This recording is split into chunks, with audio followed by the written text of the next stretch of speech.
Well, we now cross to our reporter Ayanda Mhlongo, who's on the scene for us in Verulam and is joining us now on the line. Good evening to you, Ayanda.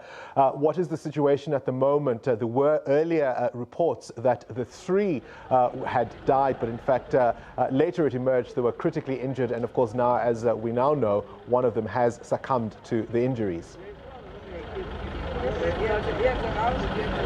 Yeah, very good evening to you, Bongani. Scary, disappointing, disturbing is how the residents here of this very peaceful suburb of Ottawa in Verulam have described the events that have taken place here this afternoon.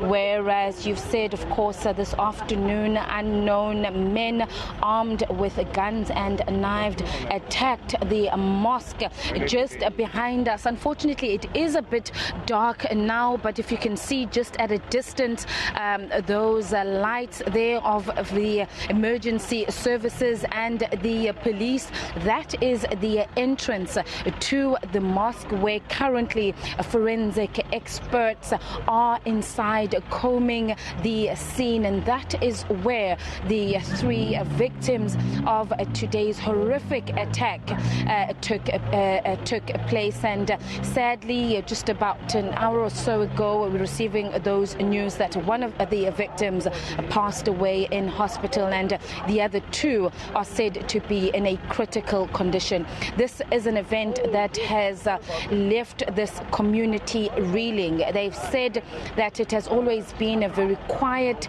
area, and many who have been residents here for years saying that they've never witnessed such an incident that is taking place here, and worse, the fact that it was taking place in a place where residents or worshippers are supposed to go and worship, a mosque, and they're saying that it's rather quite disturbing that this has happened. Of course, as I speak to you now, Bongani, there is a massive search that we understand, a manhunt for those suspects who fled from this area. But let me just now bring in one of the first responders to the scene, and that is Prem Balram from the Reaction Unit South Africa. Prem, what an afternoon it has been. You are amongst the first respondents to this incident. Just take us through what happened. Well, we received a call at 14:39 this afternoon from members of the public who informed us that there was a terrorist attack at the mosque on Old Main Road in Ottawa, Verulam. On arrival at the scene, I found there were two injured victims lying in the forecourt just in front of the mosque. One was bleeding profusely from a slit to his neck. His jugular vein was severed. Paramedics were called immediately to the scene. Whilst they were attending to these victims, we noticed that the building was on fire. We were informed that there could be possibly victims inside the building. We then penetrated the building, made an attempt to put out the fire, and we noticed that from the second floor of the mosque, a third victim jumped to the ground. He also was covered in blood and his throat was also slit. We then got him medical attention. The three were rushed off to a local hospital, and in fact a specialist hospital in the Durban area, and one passed on a short while later. The other two are in a critical condition and they are fighting for their lives. Just, Prem, I mean, when you arrived and we started seeing videos that were circulating, that it was absolute chaos. The other people who were inside, can you tell us about them? What happened to them? Have they been taken by the police? Are they in places of safety at the moment? Well, firstly, all three were transported. All three victims were transported to hospitals that we would not disclose. They were escorted by reaction officers, armed reaction officers. The Muslim community who gathered at the scene immediately feared for the safety of the Mulana at the mosque and the other two who were employed or had some part in management of the mosque. They definitely feared for the safety. The witnesses are fearing for the safety. Their identity have not been disclosed.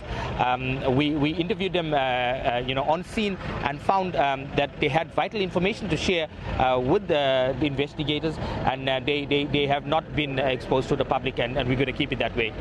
Prem, thank you so much for your time. Prem Balram there, one of the first respondents to this scene. Let me just quickly now, Bongani, if you'll allow me, just bring in from the SAPS, Lieutenant Mobile Gwala. Thanks very much for joining us this evening. A shocking scene and events that have taken place here. Indeed, your police officers are inside at the moment, combing through the scene. Any latest information that you can give us?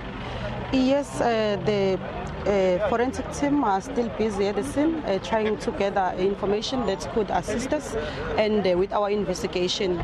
The incident took place this afternoon, where the 3 worshippers were attacked by 3 unknown suspects, who then fled the scene in their getaway vehicle, which was a white Hyundai Getz.